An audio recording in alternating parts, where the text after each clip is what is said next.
ఇల్లు పూరిళ్లలో సమృద్ధిగా ఉంటాయి తెలుసా మీకు? ఆ ఉన్నాయి ప్రశాంతంగా ఉంటాయి. అప్పుడప్పుడు మనకి ఏదో పక్క నుంచి వచ్చి ఎక్కిరిస్తూ ఉంటాయి తెలుసా? దాన్ని పళ్ళు అలా బయట పెట్టి అని సౌండ్ చేస్తుంటుంది, కడుపు మండుతుంటుంది దాన్ని చూస్తుంటే. అసలు నిన్ను ఏదో ఉండనేస్తున్నా, నువ్వేంది నా దగ్గరికి వచ్చింది అందరూ రెచ్చగొడు. అట్లా ఒకడు చూసి చూసి కడుపు మండి పెద్ద కాగడా తీసుకొచ్చి ఇంటికి పెట్టాడట. ఇప్పుడు ఎక్కిరించవే, ఎక్కడ ఎక్కిరిస్తావని. ఏముంది, ఇటు పక్క కాలుతుంటే అటు పక్క దిగిపోయింది ఇంకొక ఇంటికి. అది ఇల్లు పోయింది ఎవరిది? మరి ఎలుకలు ఎక్కిరిస్తున్నాయని ఇల్లు తగలు పెట్టుకున్నట్టు ఎవడో పనికిమాలోడు ఏదో మాట అన్నాడని నువ్వేమాయా నిన్ను నువ్వు నాశనం చేసుకోవడానికి ఆలోచిస్తావు? నువ్వేమమ్మా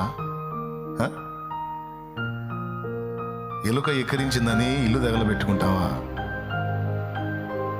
దాని కెపాసిటీ ఏంటి, మన పొజిషన్ ఏంటి?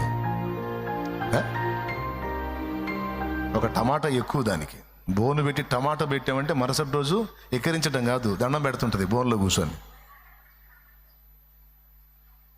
అంతేనా? అట్లాంటి 100 ఎలుకల్ని వేటాడే శక్తి నీది.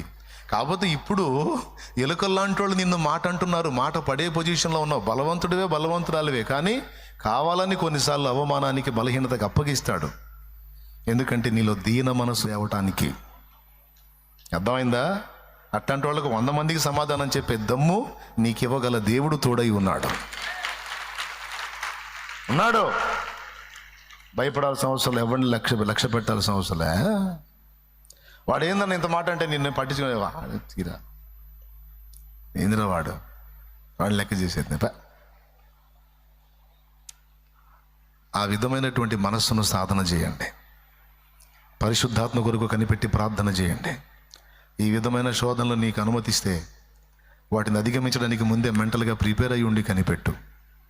అప్పుడు నీకు ఏ అభ్యంతరం కలగకుండా ఆత్మబలంతో నిండుకొని యేసయ్య కొరకు ప్రజ్వలించే దీపం అవుతావు.